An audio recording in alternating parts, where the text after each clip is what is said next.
Welcome to Random Gleanings. I'm Chris. He's Jesse. So, Jesse, New Year's resolutions. Did you have any? Oh, man.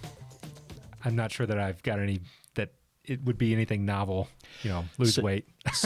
Yeah, right. So research says that most people get off their New Year's resolutions by the Super Bowl. I would have thought it would have been the first couple of weeks, but evidently 90% are like by the Super Bowl. My big one every year is dry January, but the problem is we often will go skiing for Martin Luther King weekend, so kind of in the middle of the month. So my wife and I joke about damp January.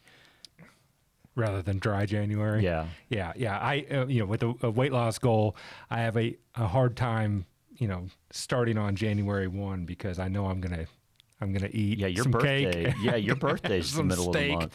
That's exactly right. So mine should be starting here right about now, and I'll let you know how I go past the Super Bowl. Yeah.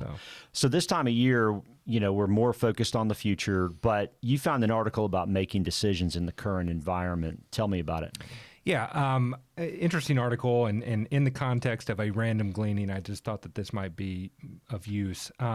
They were talking about decision fatigue, and ultimately what they get to is the pandemic that we've all been experiencing has created for some of us a really difficult time in making decisions. I thought it was really encapsulated well in this paragraph.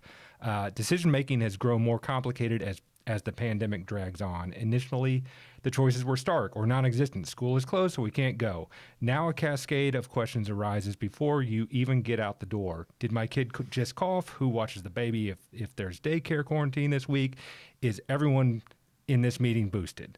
Right? So I think, for me, what was so interesting is there are some, I think, life hacks, as cheesy as that is, to making decisions. And they speak to some of this, and we'll link this article in our webpage. But, it's also making a plan, right? I mean, it's just kind of useful. I know you pulled something out from the article.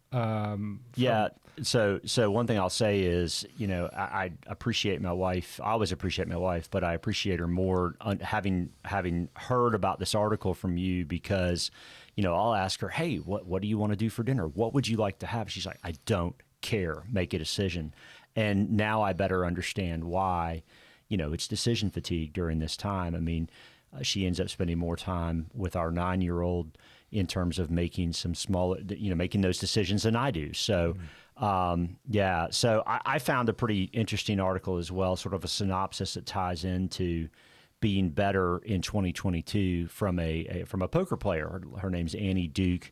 The name of her book is How to Decide, and she shares really 3 tests for making decisions, and the acronym was HOT: the happiness test, the only option test, and the two-way door test.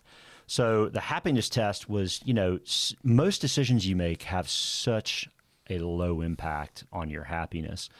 But statistically, she said, people make 6 weeks of inconsequential decisions annually. 6 weeks.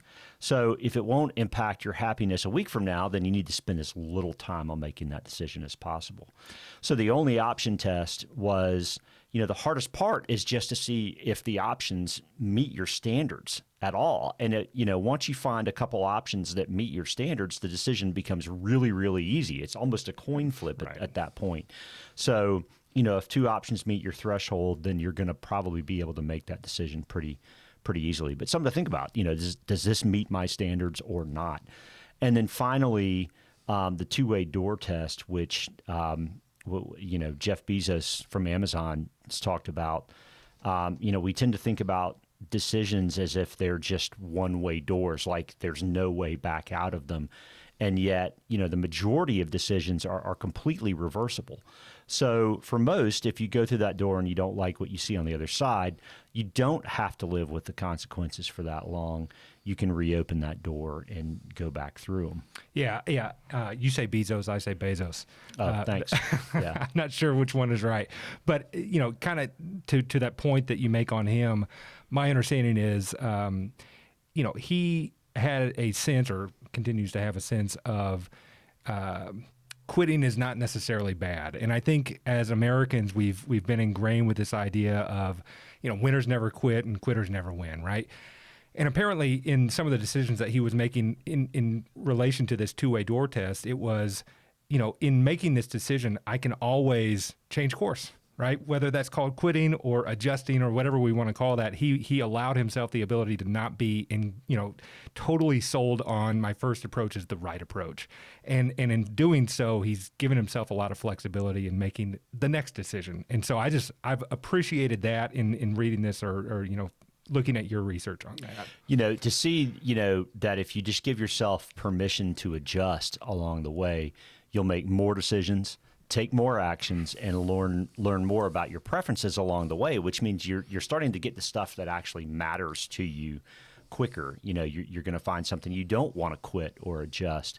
She had kind of a little quippy sort of comment that being quitty allows you to make better choices about when to be gritty. I mean, kind of makes sense, really, I guess. So how do you make your financial life happier? So that's a good question. And there's another article that we'll link to from the Wall Street Journal that spoke to that. Again, here at the beginning of the year, we're obviously all thinking about these things. One of the things that I thought was important there was identifying what makes you happy, right? Focusing on yourself in that regard and not comparing yourself to others. That's pretty critical that I think a lot of us don't do a very good job of, because as maybe our income increases, our peer group may change, and now what was enough doesn't look like enough anymore. And I just think putting our mind around that is a nice tip to address at the start of a year. What else? So getting to a good place, I mean, just taking a self-assessment, can you handle whatever comes your way financially, if you rank it 1 to 10. The article was saying those with 5 or more express satisfaction and happiness with their finances. I mean, you don't have to have millions in order to handle what comes your way financially, but you do have to control the controllables. And for example, knowing what percentage of your income you're saving.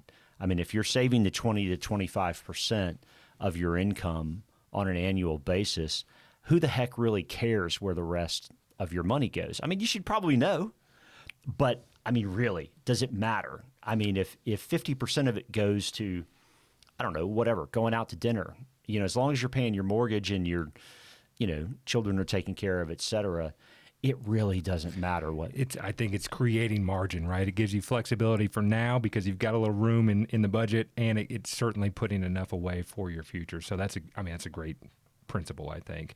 And really, I think what I pulled out of looking at both of these articles and then the summary of Andy Duke's book, not to make this a commercial for us, but it really points to the value of creating a plan, right? Because I think in creating a plan, you, from a decision-making process, have made those decisions in advance on what is really important. And so you put that into context, and the future decisions become easier. And, very clearly to me, creating that plan allows for a happier outcome because we've kind of put ourselves into a practice that's going to create the outcome that we desire. So if there is truly decision fatigue, I mean, alleviating the time spent on some decisions, and in this case, really important decisions for the future. I mean, are you going to put these off because, you're more worried about some of the more nuanced ones that have occurred during this time period? It's probably not a good idea. I mean, our name is Professional Planning and Wealth for a reason. There's a reason the financial planning side comes first in our name. And planning certainly lasts you well beyond the Super Bowl. So, good point. A mentor pointed out to me one time that if a plane, flies from here to, Los Angeles, for example, that, it's on autopilot, right? And climbs to, 35, 40,000 feet, whatever. And that it is off course statistically 97% of the time. And I've always thought about that. It's so cool because that means that plane is making small course corrections the entire time throughout its journey. And in that process, I mean, it's like planning. I mean, yeah, you're going to have to make some course corrections. You're going to have to consider, did something change? Do we need more money for this or for that? Or, but those tiny course corrections, if you get a plan underway, ultimately you can handle, you can deal with. And that brings happiness, that brings comfort, that brings so many things. Another mentor talked about, the 5 aspects of life: spiritual, mental, physical, social, and financial. And I always thought that was so cool because, if the financial one gets figured out, ultimately it's going to help those other 4 so much because you can give back more spiritually. It's going to help your headspace, certainly. It gives you time to exercise. It makes you, you're more awake when you wake up. You've got the ability to focus more on the other aspects of life. And hopefully that's what we're helping people do. Yeah, absolutely. So, if it's worth it to you to start a plan, we'd love to help because it's just so helpful. And so give it a thought. That's right. Come see us. If you have a topic you'd like to hear more about from a financial planning standpoint, from a wealth standpoint, please hit us up. Let us know. If you like the content, hope you'll hit subscribe and click the bell as well so you'll get a notification when we post some new content. Thanks as always. Talk to you soon.